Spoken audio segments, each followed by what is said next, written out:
रामायण में रामा ते चले आवे नारे प्रभु के दुबारी माँ ते चले आवे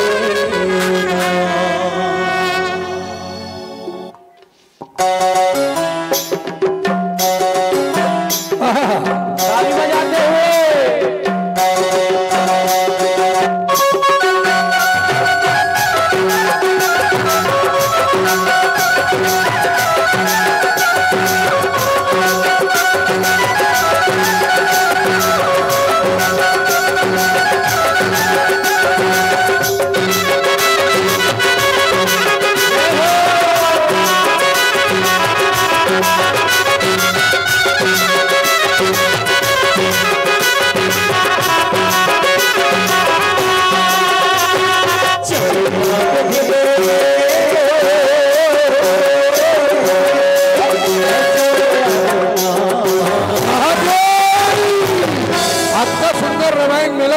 में होते पूरा छत्तीसगढ़ यह काम की प्रशंसा करते। जैन मंडलियां थे वो मंडली बड़े खेल के श्रोता, बड़े खेल के व्यवस्था, बड़े खेल के आयोजन के भूरी भूरी प्रशंसा करते। अब तुम ढेरी आए हो, चलो दोनों हाथ लो उठाओ, जेकर जेकर उठन हाथ वही ईमानदारी उठाई, हाजिरी लगाओ। आज कौन कौन आए? जेकर दोनों ठन है ईमानदारी उठाओ, जेकर एक ठन है तो एक ठन लो उठाओ, और जेकर नहीं है तो हम का करबो भैया कहाँ ला, लेकिन बरोबर उठाओ। भगवान दिला दोनों ठन हाथ ला बरोबर दे नहीं तो बरोबर उठाओ, कोकड़ा कस नहीं, ऐसे बरोबर ऐसे। कैमरा वाला भैया तो कैमरा होती घुमा ये दृश्य कैद कर पूरा। हाँ ये दृश्य कैद रहना चाहिए कैमरा में। नहीं उठाए देख दाई और पाँव पर दाई उठा, हमने उठाना है। जो हाथ भी उठाई वो भगवान जल्दी उठाई। मैं मरद जियत बाचे हूँ दाई हो लटपट प्रकाश दाऊ, सब हाथ उठाना पड़ी। टुकेश्वर भाई लटपट बाचे हो, मैं 3 महीना अस्पताल में भर्ती रहा हूँ तुम्हारे आशीर्वाद से, और ईमानदारी से ताली बजा के आनंद लेना। रेडी 1 2 3। रामायण मेला चले चले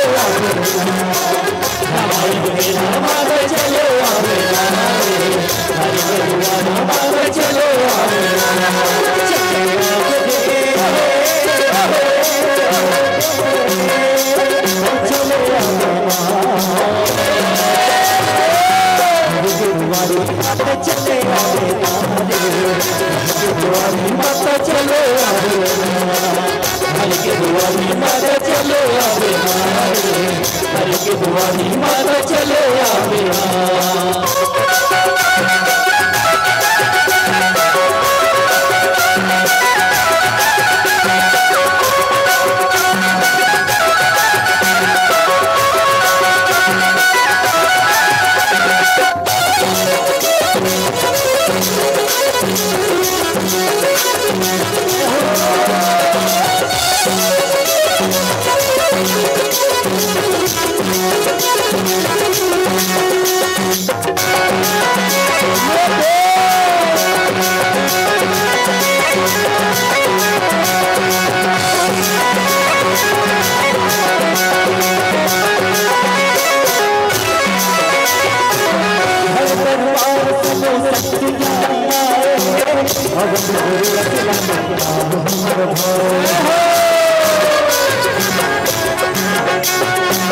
हर दरबार सब संत ज्ञानी आए हैं, अवध भूले लंके भावे हमारे आए, अवध भूले लंके भावे हमारे आए।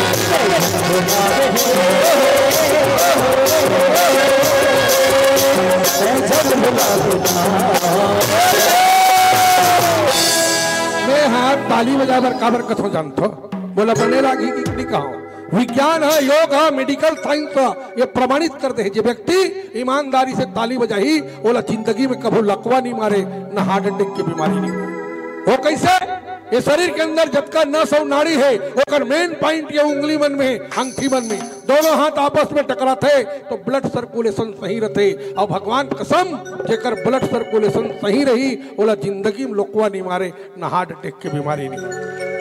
तो मैं आपके फायदा के लिए आप ताली बजाए कथा हर आदमी की आप मन बात माने हो। कोरोना बीमारी आ रही, हमारे देश के प्रधानमंत्री नरेंद्र मोदी की थाली बजाओ, मन माने बजाए सब थाली ला नहीं बजाए हो। रामदेव बाबा इस सब लग की योगा करो, ओकर बात न मान के पेट न सेपो सेपो कनिहल ऐसे ऐसे सब डोलाइन आवाज ले करते छन है ना। अब प्रदीप मिश्रा महाराज वो कहीं से एक लोटा जल सब समस्या कहल, मनमाने पानी रितोथन भगवान भोलेनाथ की मूर्ति मन घूर जाते। अब हम कहा था ना आपके फायदा के लिए ताली बजाना है, तो ईमानदारी से जेनी उठाई अपन हाथ बोला अपन अपन दायित्व तक क्रिया है, चलो उठा लो। ये थे कैमरा वाला भैया पूरा कैमरा दृश्य कैद कर लेबे, अब ओकरे को ज्यादा देर तक रखबे जे हाथ नहीं उठा हुई, हाथ के मन से कैसे दिखते बैठ के पूजा करता हो, बैठ के पूजा करता है तुम है ना। हाँ बने उठा रहा, रेडी 1 2 3 4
साथ में बोलना, ईमानदारी के सब बोलना, जय जय श्री राम, जय श्री राम, जय जय श्री राम।